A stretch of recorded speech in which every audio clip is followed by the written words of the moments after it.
back, guys. You know the deal. Born Free motorcycle show, biggest custom motorcycle show in Southern California, probably the world, right? Some of the greatest bikes you're ever going to see, you're going to catch out here on the grass in beautiful Southern California, Silverado Canyon. Not that I'm an expert on bikes. I love motorcycles, but there's some of these bikes that I think are pretty special and pretty cool. So we're just going to run you through a couple that I like. These are, we call it Otto's picks, right?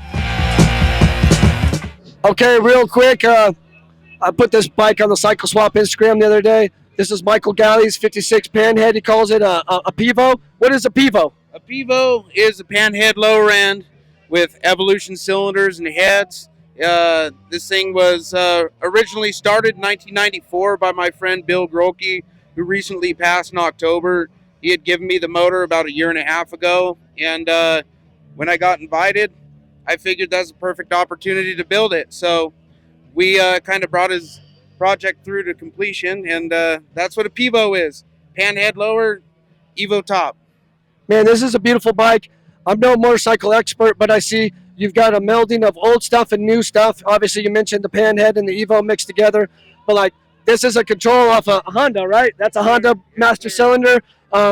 You got some braided lines, you got a magneto, but then you got a modern Mikuni carburetor, you know, if there's such a thing. Who inspired you on this particular build besides obviously your friend? Your friend was building a motor like this, but was he building a bike like this, or where did all the rest of the styling come from?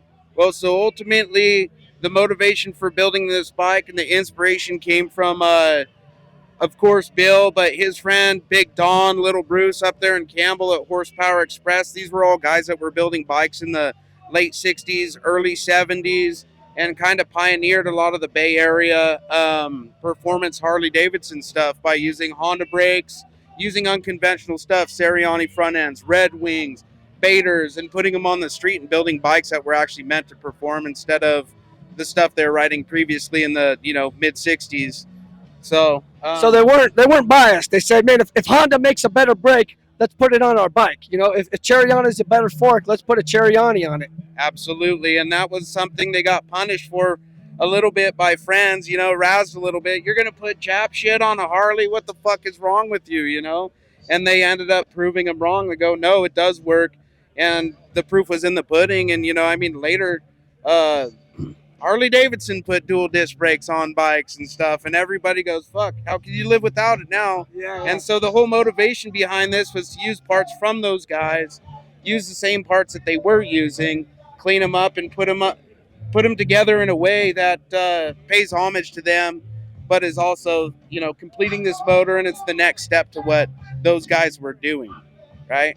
So, well, you did it very tastefully, which I'm sure is very difficult, because it'd be easy to say, yeah, you grabbed the brakes off a Gixxer. Okay, well then it looks like brakes off a Gixxer. It doesn't look like this on this bike. You've done it with some style, some class. You picked an orange. I feel like people try to do orange a lot on a bike, but it's a hard one to get right. What is this orange? Where does it come from? Is our name? And why did you pick orange? Honestly, I'd have to look at the paint code in the shop. I don't know the name of the orange. I picked it out of a lineup of, 20 different oranges and go, that's the one. Spray it. So. Man, it's killer. It's killer. Michael, you built a beautiful bike. Also, for a motorcycle guy, you were incredibly well-spoken. Oh, thanks. Spoken like a true champion. Thank you very much for sharing your bike with us. Right on. Thanks for having me.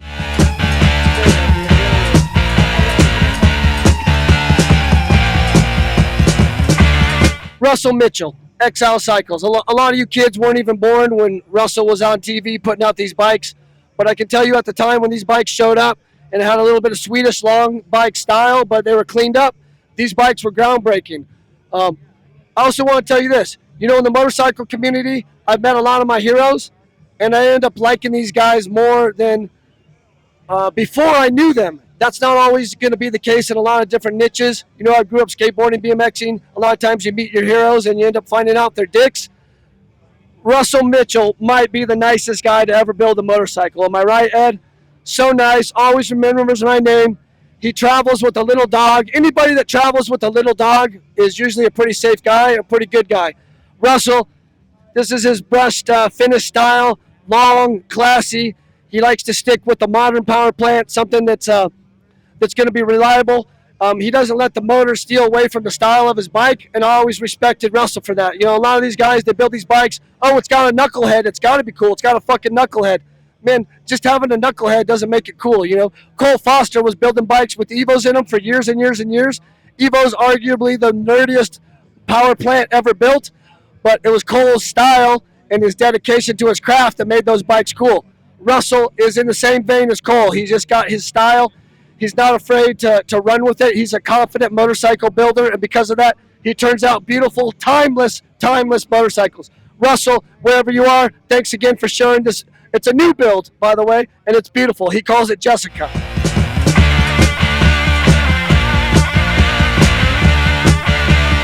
I'll tell you what, a lot of people cry about Instagram. I've met a lot of nice people on Instagram.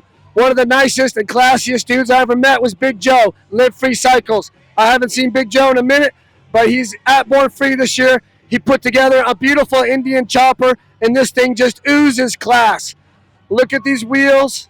You know, look at this motor, Indian, beautiful, but it's just classy. He's not afraid to run some leather. Listen, you got to be a confident man to run leather tassels like this. Beautiful flame paint job. Big Joe, this is a great bike. I love it. I can look at this bike all day. You got this Indian grader, Magneto. Just a sexy motorcycle. Looks like he's got a knucklehead oil tank in there. It's a Harley Davidson frame in the front, or in the back actually, and a Harley transmission. Joe built a classy bike. I don't know where you're at. You're hard to miss, but this is a good looking machine. Next up, Alan, the Swedish Chainsaw. This is what happens when you don't do drugs. Straight edge will ruin your life. This is a prime example of straight edge at its worst, or best, if you will. This is a beautiful frame. I think it's a Reese Silstra built frame. Alan, he works at Zippers Performance. He put together this motor. It's all aluminum. He machined this cam cover. He machined almost so many different parts on this bike. He's got his brake lines run through the bottom tree. Magneto, tough guy stuff. Killer little sissy bar. Killer black paint. I think this is a cast gas tank welded together. It's just a beautiful, tough guy chopper put together by a really tough kid. Alan, Swedish Chainsaw. I freaking love this bike. It's even cooler in person. Next up, don't even know where to start. Smith Process. Now, this guy's a NorCal cycle swap local. He shows up at a lot of the swap meets. He's got his wife, his cute kids. He's out there hunting parts. He's out there spreading the gospel about motorcycles, how you don't need to be committed to any one make or model. They're all cool motorcycles if you think they're cool. Now, he took this bike, started with the shovel head, made it I don't even know what to call this frame, something like a Ducati, and it swedged it in there. It's got a lot of carburetors. It's got a Magneto. It's got some fancy wheels, and this thing is just all class. I would love to take this bike over Ortega Highway and see if I could either lay it down in a corner or maybe get a ticket. Smith Process, beautiful bike. Thanks for always supporting our cycle swaps.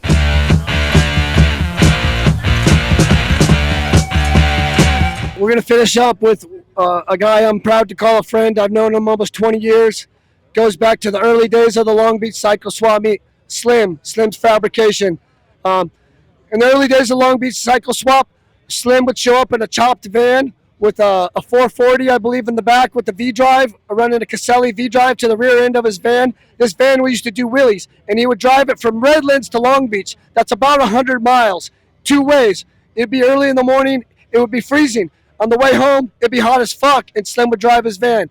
After the swap meet, we'd hit JoJo's for pickled eggs and schooners full of beer, and Slim has just always thought outside of the box. His motorcycle builds are a lot like that van he built back in the day. Outside the box, wild. The only limit is Slim's imagination. Slim's imagination, I don't know if it's fueled by crank, methamphetamine, or maybe just God gave him this crazy brain to come up with these crazy contraptions. He's got a Sportster motor. It's got a K model head in the front. It's got an iron head motor in the back. It's got a divorce transmission. This thing's all of 4.5 feet long. It's got rake. It's got stance. This bike has attitude. Slim, like always, You fabricate a bike that not only runs but just draws people's attention, and it's something out of like a Mattel model kit from the 60s or the 70s. Like if Ed Roth was alive, Ed Roth would approve of this motorcycle, Slim. So show stopping, bravo. Don't even know where to go with it, but you killed it.